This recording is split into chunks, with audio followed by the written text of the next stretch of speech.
What would you do if you found a wallet filled with $50,000 on the exact day you were about to lose everything? Would you believe a man who returned every dollar without asking for a reward? And why would one simple act of honesty lead a complete stranger to a dusty old garage that would change both of their lives forever? Daniel Mercer never imagined that picking up a worn leather wallet in a grocery store parking lot would become the most important decision he would ever make. He thought he was simply doing the right thing. He had no idea that the woman waiting for her wallet was about to discover something far more valuable than the cash she had lost. Before we begin, I'd love to know where you're watching from and what time it is in your part of the world. If you enjoy heartfelt stories about kindness, family, and second chances, don't forget to subscribe. Now, let's begin. The rain had stopped only a few minutes earlier, leaving the grocery store parking lot covered with tiny puddles that reflected the pale Vermont sky. Daniel Mercer pushed an empty shopping cart back toward the entrance with a quiet sigh. He had walked every aisle twice before deciding he could only afford bread, milk, and a box of pasta this week. His pickup truck waited near the far corner of the lot, its faded blue paint and rusted fenders telling the same story as the overdue bills folded inside his jacket pocket. His phone vibrated. Another message from the bank. Final notice. If he couldn't make a payment within 5 days, the small woodworking shop behind his house would be seized. The place his late father had built with his own hands would belong to someone else. Daniel slipped the phone back into his pocket without opening the message again. There wasn't anything new to read. As he reached his truck, something lying beside the rear tire caught his eye. A dark blue leather wallet. He looked around. Cars were pulling away. People hurried toward the entrance with umbrellas tucked under their arms. No one seemed to notice it. Daniel picked it up. It felt unusually heavy. He opened it just enough to search for an ID. Instead, thick stacks of crisp $100 bills stared back at him. His heartbeat slowed. One bundle, then another. He counted only long enough to realize there had to be close to $50,000 inside. For a brief moment, the parking lot became perfectly silent. That money would save his shop. It would erase the loan. It would buy Noah the bicycle he'd been promising for nearly a year. It would let them sleep without wondering what tomorrow might take away. His fingers tightened around the wallet. Then another thought arrived just as quickly. Someone else was probably panicking right now. Someone else was searching every pocket, every shopping bag, every inch of this parking lot. Daniel closed the wallet immediately. No, he whispered to himself. Not like this. When he arrived home, 11-year-old Noah was sitting at the kitchen table finishing his math homework while an old jazz station played softly from a weathered radio that had survived 3 generations of the Mercer family. You look tired, Noah said without looking up. Long day. Daniel forced a smile before placing the grocery bag on the counter. Then he quietly set the wallet beside it. Noah's eyes widened. The dad. Daniel nodded. I found it. The boy carefully opened it. His mouth fell open. Is all of that real? I think so. Noah looked back at his father. You could fix everything. Daniel didn't answer right away.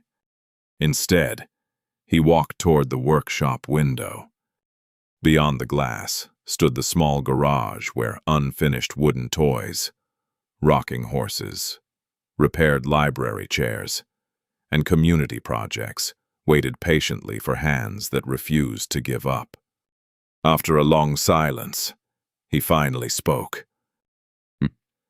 If we keep money that isn't ours, then none of those things out there mean anything. Noah slowly closed the wallet. I guess we have to find whoever lost it. Daniel smiled for the first time all day. I guess we do. Inside one of the card slots was a business card with only a name, a phone number, and an elegant silver logo. He stared at it for several seconds before dialing. The phone rang once, twice. Then a calm woman's voice answered. Hello. Daniel took a quiet breath. I believe I found something that belongs to you. There was complete silence on the other end. Then she spoke again, this time with unmistakable relief. You have my wallet. Yes. Another pause. Can we meet tonight? Daniel glanced toward the garage outside his window, unaware that this simple phone call was about to change far more than either of them could imagine. Daniel arrived at the little cafe 10 minutes early. It sat on the edge of Burlington's old downtown district, where brick buildings and maple trees gave the streets a quiet charm that tourists loved every autumn. He chose a table near the front window, keeping the dark blue wallet safely inside his worn canvas bag.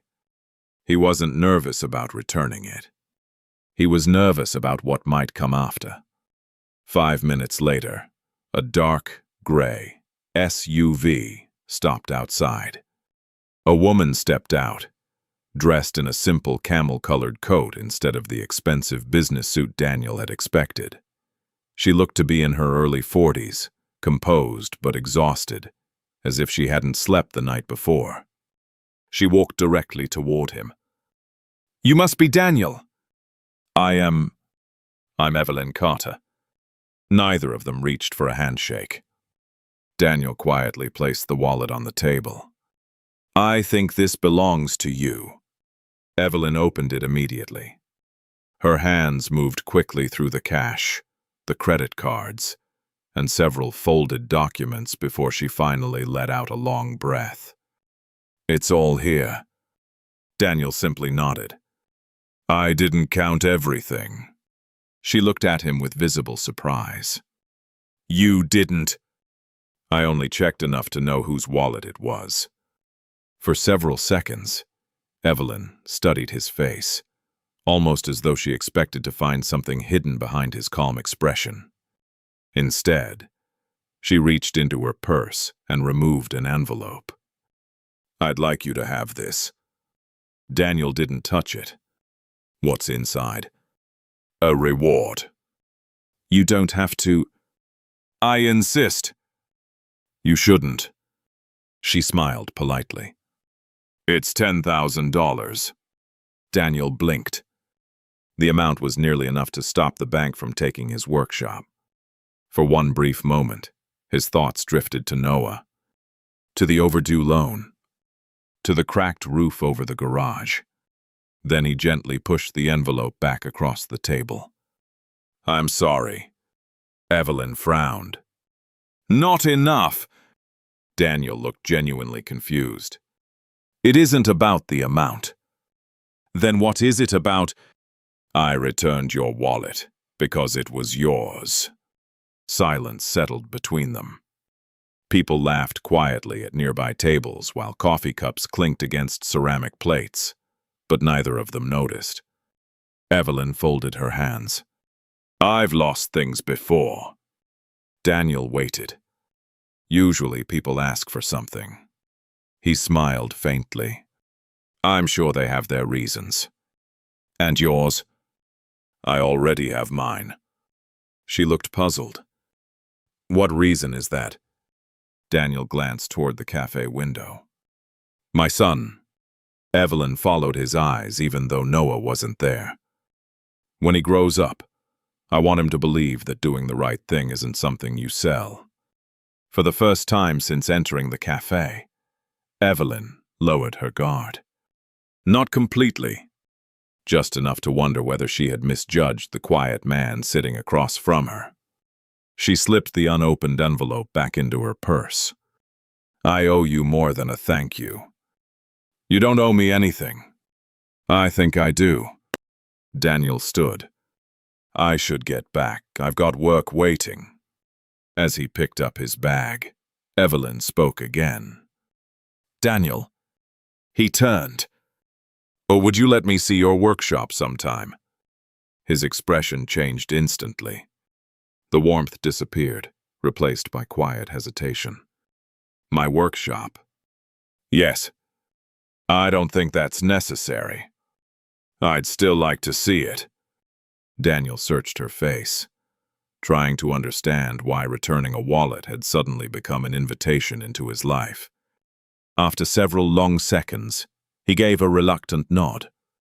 Well, if you're willing to see an old garage instead of a real workshop.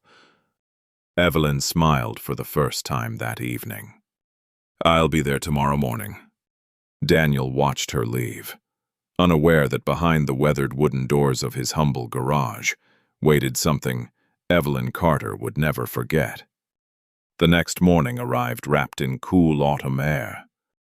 Daniel had almost convinced himself that Evelyn Carter wouldn't come.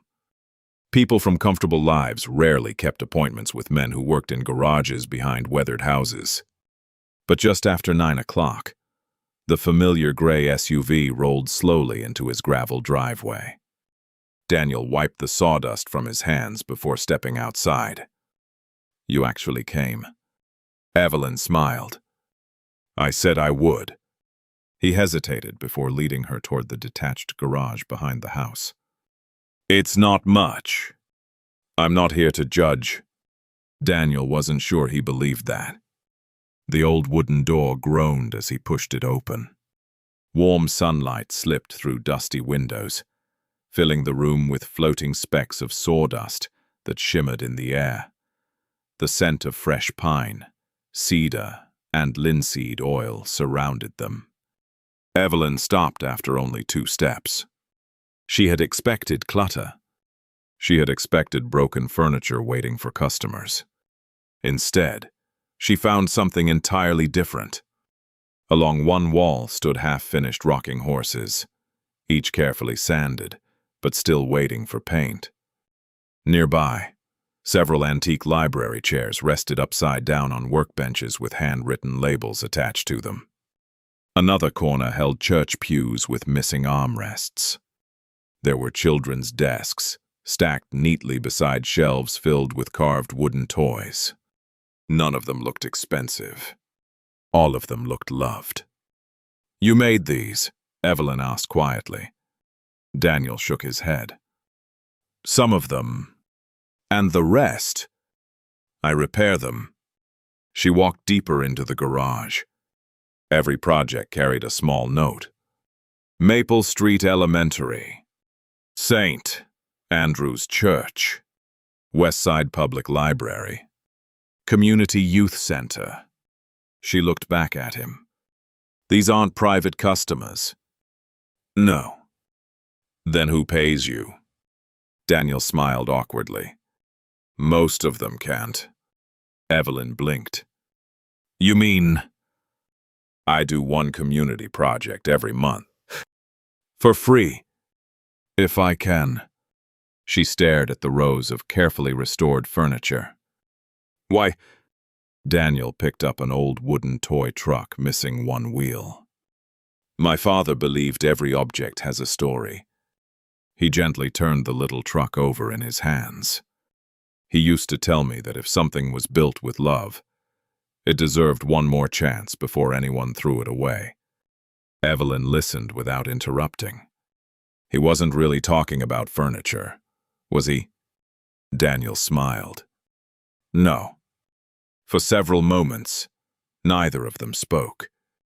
The garage was filled only with the quiet hum of an old radio, playing soft jazz from a dusty shelf. As Evelyn wandered farther inside, something hanging above Daniel's workbench caught her attention. A faded photograph. Daniel and an older man stood together beside this very garage years earlier. Both were smiling, covered in sawdust. Below the frame rested an old set of woodworking chisels, their wooden handles polished smooth by decades of use. Beside them lay a carved wooden horse, almost finished, but missing one final detail. It's beautiful, Evelyn whispered. It was supposed to be finished months ago. For someone, my son. You haven't had time. Daniel lowered his eyes. I've had to choose between paid work and promises lately. Evelyn's heart tightened. As she turned away, another object caught her eye. Folded neatly beneath a glass paperweight was a weathered envelope. Its edges had yellowed with age. Across the front, written in careful blue ink, were the words, "To Daniel, open only when you think you've run out of reasons to keep building." Evelyn looked at the envelope, then back at Daniel. She didn't ask what it contained, but somehow she knew the answer mattered far more than the $50,000 that had first brought them together. Daniel noticed Evelyn's eyes resting on the old envelope. For a moment, neither of them spoke. Finally, he walked over, picked it up carefully, and brushed a thin layer of sawdust from its surface. "My father wrote this a week before he passed away," he said quietly. "You've never opened it?" Evelyn asked. He shook his head. "He told me I'd know when the time was right. And today," Daniel smiled faintly, "I still don't think I've earned whatever's inside." Evelyn looked at him with quiet curiosity, but she respected the silence that followed. Some questions belonged to time rather than conversation. She continued walking through the garage. Every workbench carried evidence of unfinished projects. Wooden clamps held cracked chair legs together. Tiny jars contained carefully labeled brass screws collected over decades. Rolls of sandpaper were stacked beside cans of varnish that had almost run dry. Nothing was luxurious.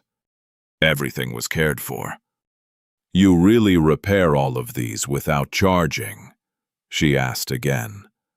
Daniel leaned against his workbench. "My father believed people throw away too many things."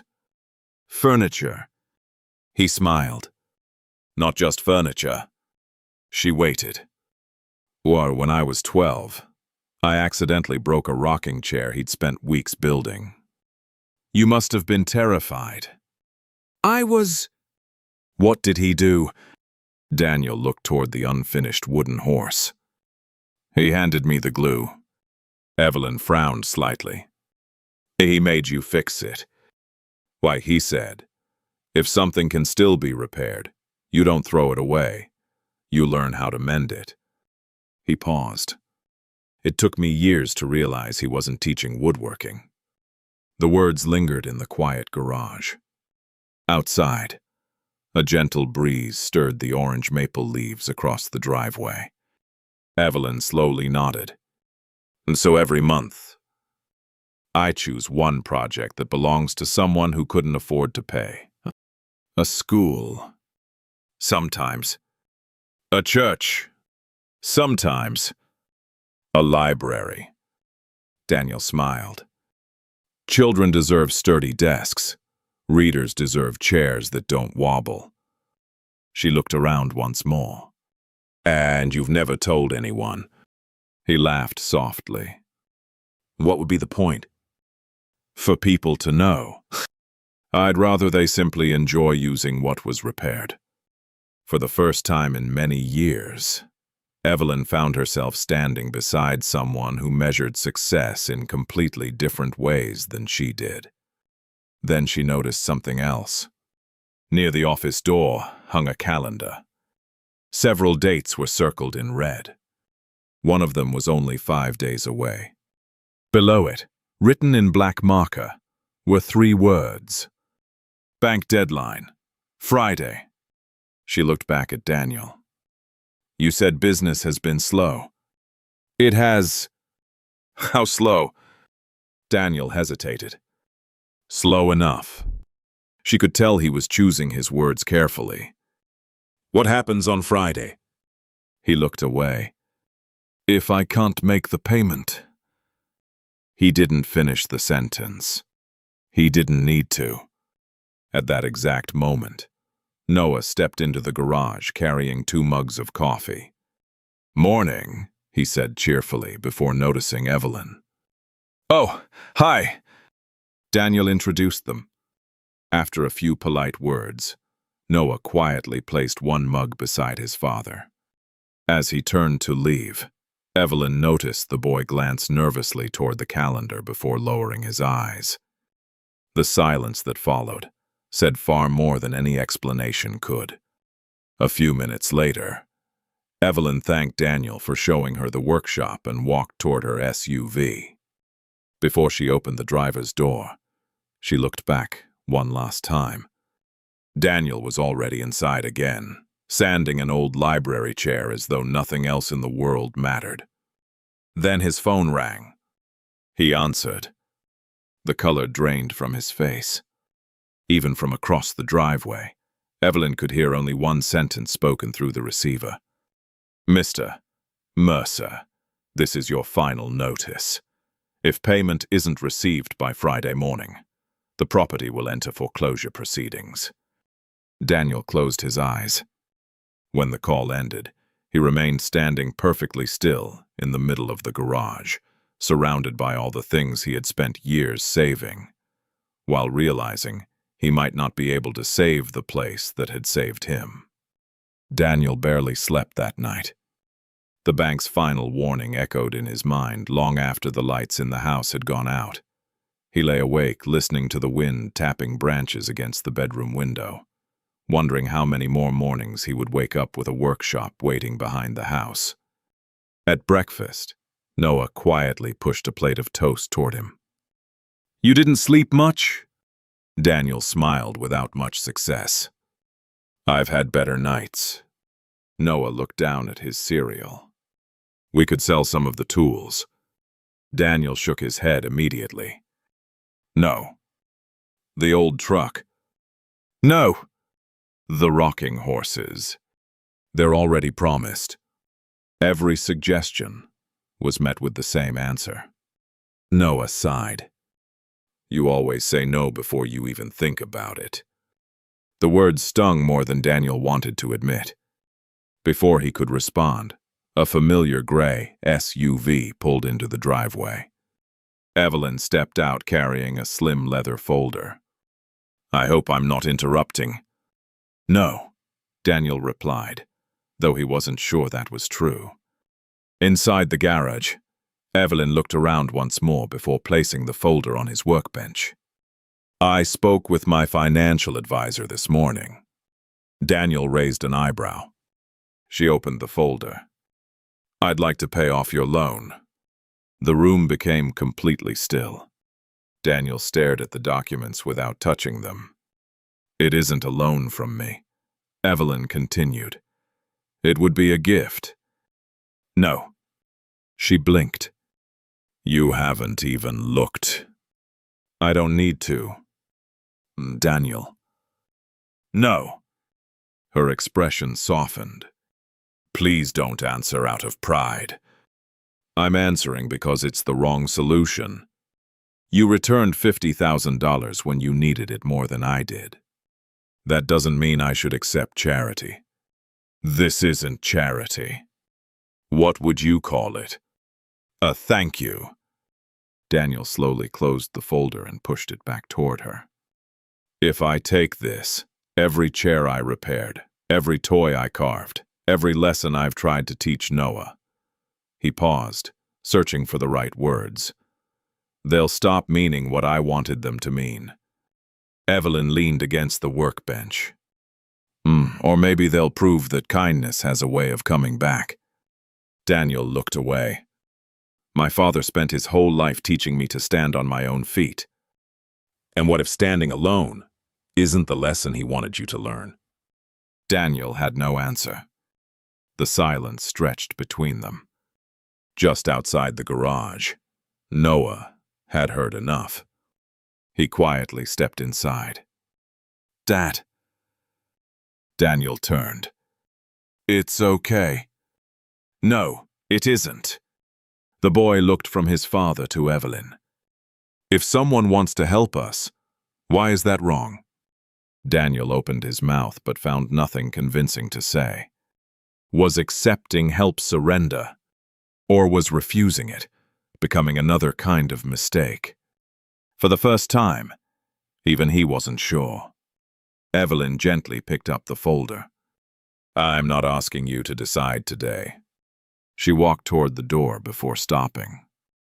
"But don't confuse dignity with loneliness." After she left, the garage felt strangely empty. Daniel stood motionless beside the unfinished wooden horse, while Noah quietly returned to the house. The old jazz radio continued playing as if nothing had happened. But everything had. If you had been standing in Daniel's place, would you have accepted Evelyn's offer? Or would you have done exactly what he did? I'd love to know what choice you would have made. A few minutes later, Daniel noticed Noah's backpack was gone. So was his bicycle. He frowned. "Noah!" There was no answer, only the sound of the wind moving through the maple trees outside. Daniel hurried out of the garage and scanned the quiet neighborhood. "Noah!" Only the rustling leaves answered him. His son's bicycle was gone.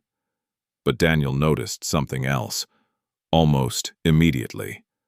The old metal toolbox Noah usually carried whenever he wanted to help in the workshop was missing too. His stomach tightened. He climbed into his pickup truck and slowly drove through the nearby streets, checking the school playground, the baseball field, and the small park by the river. Nothing. After nearly 40 minutes, he returned home, hoping Noah had come back. Instead, he found the front door unlocked and the kitchen empty. Then he noticed a folded piece of paper lying on the dining table. It wasn't a letter. It was a printed online advertisement. For sale. Small woodworking garage. Tools included. Contact for details. Daniel felt the blood drain from his face. Someone had taken pictures of the garage. His garage. At the bottom of the page was a phone number. Not his. Noah's. Daniel immediately understood. He searched the house until he found Noah's old tablet hidden beneath the couch cushions. Opening the browser history took only seconds. There it was. The advertisement had been posted the night before. His 11-year-old son had listed the workshop for sale. Not because he wanted money, because he wanted to save his father. At that moment, the front door opened. Noah stepped inside, pushing his bicycle. His smile disappeared the moment he saw the paper in Daniel's hand. "Dad, you did this." The boy lowered his head. "I was just trying to help." "You tried to sell my workshop." "I thought..." "You thought what?" Tears immediately filled Noah's eyes. "I thought if someone bought it before the bank took it, maybe you'd still have enough money to start over." Daniel's voice rose without meaning to. "That garage isn't just a building." "I know." "No, you don't." The words echoed through the house. Silence followed. Noah flinched. Daniel had never shouted at him like that before. The boy quietly removed the bicycle helmet from his head and placed it on the floor. "I know it's where Grandpa taught you."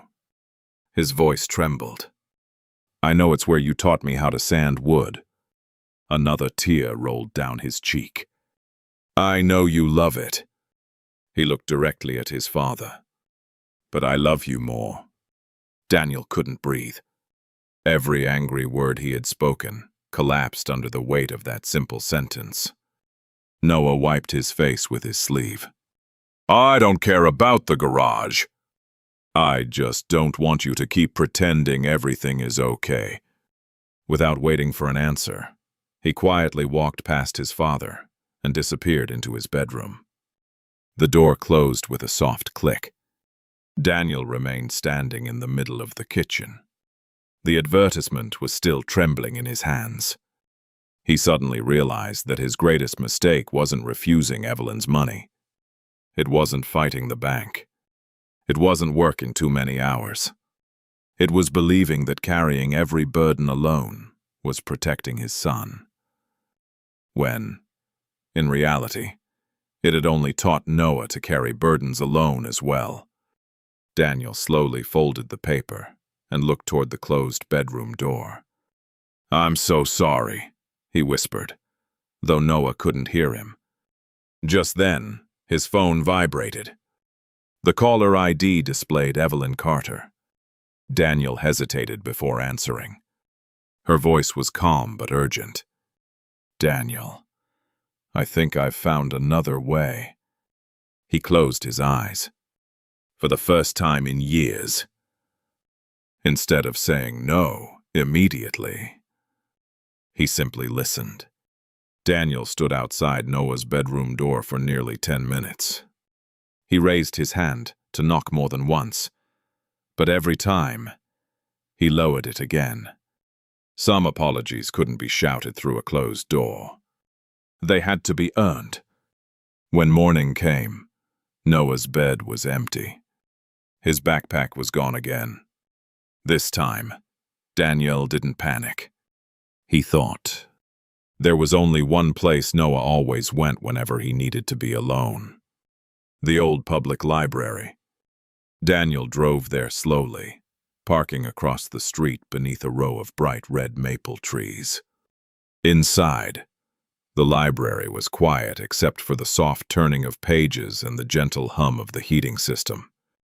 He found Noah sitting exactly where he had expected, at a small wooden table near the children's section. The boy wasn't reading.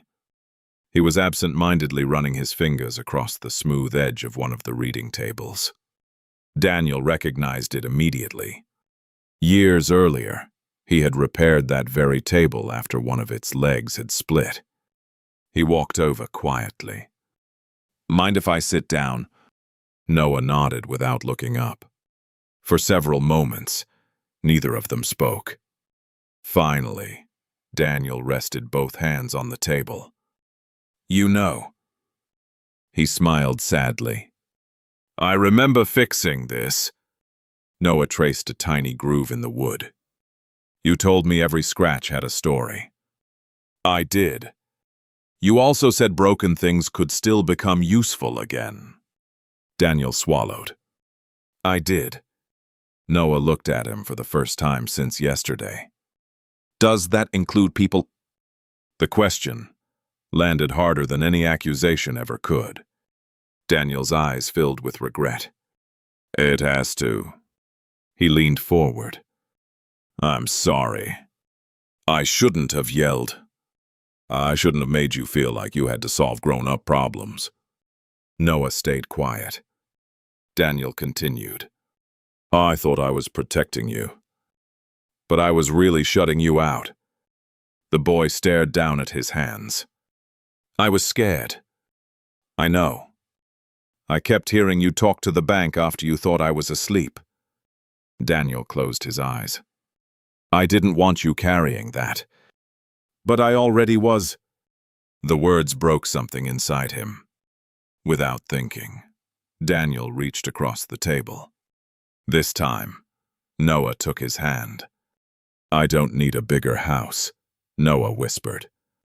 "I don't need a new bike. I just don't want to lose you to that garage." Daniel squeezed his son's hand gently. "You won't." "I promise." Noah finally smiled, a small, tired smile, but a real one. As they walked toward the library entrance together, Daniel noticed children laughing around the reading tables he had repaired years ago. One little girl carefully placed her picture book on the polished surface before looking up at her mother. "It doesn't wobble anymore." Her mother smiled. "I'm glad someone fixed it." Daniel stopped walking for a moment. He had spent years repairing things for strangers, without ever seeing moments like this. Perhaps that had always been enough. Outside, the crisp autumn air felt lighter than it had in weeks. As they reached the truck, Daniel's phone rang. "Evelyn Carter." He answered immediately. I hope I'm not interrupting, she said. Not at all. I've been thinking about everything you said. Daniel waited. I understand now why you couldn't accept my money. He remained silent. So I stopped looking for a way to help you. She paused. But thought and started looking for a way to hire you. Daniel frowned slightly. What do you mean? I found a project. A real one. It won't be charity. It'll be work. She took a quiet breath before adding, I think it's exactly the kind of work your father would have been proud of. Daniel looked at Noah, who was watching him, with cautious hope. For the first time in days, the future didn't feel completely closed. The following afternoon, Daniel parked his old pickup outside a large brick building overlooking Lake Champlain. A wooden sign near the entrance read, Burlington Community Arts Center. Children's laughter drifted through the open windows while volunteers carried boxes of art supplies inside. Evelyn was waiting on the front steps. I'm glad you came, she said. Daniel looked at the building, then back at her. I almost didn't. I know. She smiled gently. But I'm glad you chose differently. They stepped inside together. The building had once been a thriving community center, but years of neglect had left its interior worn and tired. Wooden stair railings were loose, benches were cracked, doors barely closed, and dozens of handmade display cabinets had begun to split along their joints. Daniel slowly walked through the main hall. He ran his fingertips across a damaged oak handrail, then over a scarred reception desk. He didn't see broken furniture. He saw possibilities. Evelyn watched him carefully. Can it be saved? Daniel looked around one more time before answering. Yes. It won't be easy. It never is. She smiled. That's exactly why I wanted you to see it. They entered a large room where blueprints covered an old conference table. Evelyn unfolded the top sheet. The city approved funding to restore this entire building. Daniel studied the plans. There are months of work here. There are. And you've already hired someone. I haven't. She met his eyes. I'd like to hire you. Daniel remained silent. This isn't a donation, Evelyn continued. It isn't a favor. It isn't repayment for the wallet. She slid an official contract across the table. This is a professional restoration project. Daniel picked up the document. Every page listed real deadlines, material costs, labor estimates, and payment schedules. Nothing had been inflated. Nothing had been disguised. It was exactly what any experienced craftsman would receive. You did all this because this building deserves someone who understands that restoration isn't just about wood. Daniel smiled faintly. It's about people. Evelyn nodded. I finally understand that now. For a long moment, Daniel simply stared at the contract. Only a few days earlier, he would have refused without reading another word. His father's voice still echoed in his memory. Stand on your own feet. But another voice had joined it. Noah's. I don't want to lose you to that garage. Daniel realized something he had never allowed himself to consider before. Accepting honest work wasn't weakness. Refusing every helping hand wasn't strength. Sometimes pride disguised itself as independence. And sometimes true courage meant allowing someone else to open a door you could never unlock alone. He reached for the pen resting beside the contract. Before signing, he looked at Evelyn. I have one condition. She raised an eyebrow. I'm listening. I'll restore this place exactly the way it deserves. But I won't cut corners. I won't rush the work. And if I discover something unsafe, we fix it properly even if it takes longer. A smile spread across Evelyn's face. I was hoping you'd say that. Daniel signed his name. The ink had barely dried when children burst into the hallway after finishing an art class. One little boy stopped beside a broken wooden bench. My grandpa used to sit here. Daniel looked at the worn piece of furniture. He could already imagine how it would look once it was repaired. Not new, just strong enough to carry another generation. As Daniel and Evelyn walked toward the exit, she glanced back at the workshop plans. You know, she said quietly, this project might save your garage. Daniel smiled. I think it's going to save much more than that. Neither of them realized that before the restoration was finished, Daniel would make a decision that would change not only his own future, but the future of countless young people in the community. 3 months passed faster than Daniel could have imagined. Every weekday, before the sun climbed over the Vermont hills, he unlocked the doors of the Community Arts Center with a cup of coffee in one hand and his father's old woodworking chisels in the other. The building slowly came back to life. Broken handrails became sturdy again. Cracked benches welcomed visitors once more. Old display cabinets, once destined for a landfill, stood proudly in the entrance hall after hours of careful restoration. Daniel never rushed a single piece. Every repair carried the same patience his father had taught him decades earlier. Word spread through Burlington. Teachers stopped by after school, just to thank him.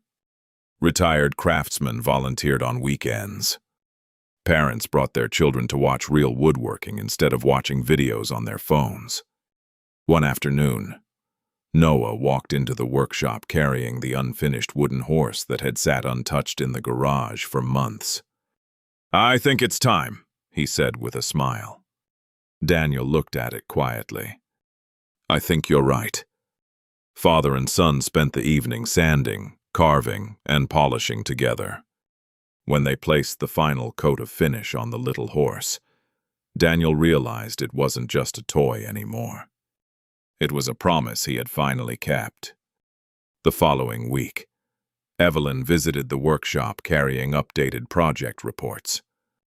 The restoration is ahead of schedule, she said. Daniel smiled. That's because people keep showing up to help. She looked around the room. Several teenagers were carefully learning how to repair old chairs under Daniel's guidance. One young man, no older than 16, concentrated as Daniel patiently demonstrated how to fit a replacement joint without damaging the original wood.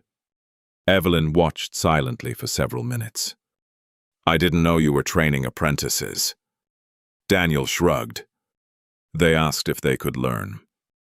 So you said yes. My father never charged me to teach me. He looked around the room. I couldn't charge them either. Evelyn smiled. I had a feeling you would say that.